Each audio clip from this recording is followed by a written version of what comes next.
முன்னொரு காலத்துல ஒரு மிகப்பெரிய ஞானி இருந்தாராம். அவர் ஊர் ஊரா போய் அங்க இருக்கிற மக்களுக்கு சொற்பொழிவு கொடுக்கறது, அவங்கள நல்வழிப்படுத்துறது தான் ஒரு வேலையா வச்சிட்டு இருந்தாராம். அப்படி ஒரு நாள் ஒரு ஊருக்கு போய் அவர் பேசிக்கிட்டு இருந்தபோது, அங்க கூட்டத்துல இருந்த ஒருத்தர் எந்திரிச்சு, "ஐயா, உங்களுக்கு எப்படி இவ்வளவு ஞானம் கிடைச்சது?" அப்படின்னு கேட்டாராம். அதுக்கு அந்த ஞானி, "அதுக்கு ஒரு நாய் தான் காரணம்" அப்படின்னு ரொம்ப இயல்பா சொன்னாராம். இதை கேட்ட அந்த நபர், ஐயா, நான் உங்களை கிண்டல் பண்ணுறதுக்காகவோ இல்லை விளையாட்டாவோ கேட்கல. உண்மையிலேயே புரிஞ்சுக்கணுங்கிறதுக்காகத்தான் ஒரு ஆர்வத்தில் கேட்டேன். நீங்கள் என்னடான்னா நாய் தான் காரணம்னு ரொம்ப சாதாரணமாக பதில் சொல்கிறீங்களே அப்படின்னு கேட்டாராம். அதுக்கு இந்த ஞானி சிரிச்சுக்கிட்டே, வேடிக்கையா இல்லைப்பா, நிஜமாவே ஒரு நாய் தான் காரணம். ஒரு நாள் நான் குளக்கரையில் உட்காந்துக்கிட்டு இருந்தேன். அப்போது ரொம்ப தாகத்தோட ஒரு நாய் வேகமாக நாக்க தொங்க போட்டுட்டு ஓடி வந்துச்சு. குளத்துல இருக்கிற தண்ணியை பார்த்ததும் அதோடைய முகத்துல அவ்வளவு சந்தோஷம். அவசரமா அந்த குளத்துல இருக்கிற தண்ணியை குடிக்கிறதுக்காக கிட்ட போன அந்த நாய் சட்டுன்னு பின்னாடி வந்துருச்சு.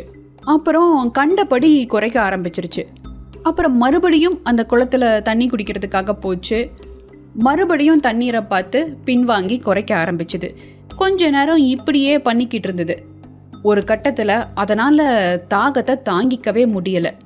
இது ஏன் இப்படி பண்ணுதுன்னு நானும் அதை கவனமாக உட்காந்து பார்த்துக்கிட்டே இருந்தேன். ஒரு கட்டத்தில் இந்த நாயால் தாகத்தை தாங்கவே முடியல.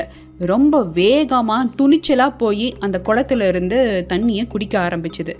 அதை குடித்ததுக்கப்புறம் தான் இந்த நாய்க்கு புரிஞ்சுது, இது வரைக்கும் தண்ணிக்குள்ளே அது பார்த்துக்கிட்டு இருந்தது அதோடைய பிம்பம் தான் அப்படின்னு. நான் கூட இந்த நாய் இப்படி பண்ணுறதுக்கு வேற ஏதோ ஒரு காரணம் இருக்குன்னு நினச்சிக்கிட்டு இருந்தேன்.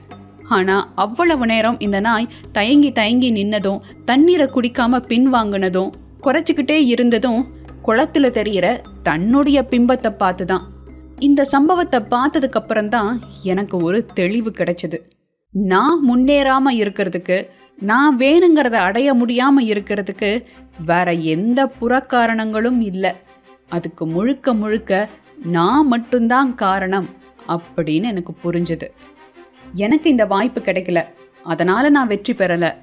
எனக்கு இந்த மாதிரியான சூழ்நிலை, அதனால தான் நான் இப்படி நடந்துக்கிட்டேன். எனக்கு அவன் அப்படி பண்ணினான், அதனால தான் நான் திருப்பி பண்ணினேன் அப்படின்னு ஒவ்வொன்றுக்கும் அடுத்தவங்களையும் நம்ம சூழ்நிலையையும் குறை சொல்லிக்கிட்டு இருக்கிறதுக்கு பதிலாக நம்ம கிட்ட என்ன தப்பு இருக்குன்னு யோசிச்சோன்னா இங்க எல்லாமே மாறும். இது போன்ற குட்டி குட்டி கதைகளை கேட்க டைட்டில் பக்கத்தில் இருக்கிற இந்த லிங்கை கிளிக் பண்ணி பாருங்க.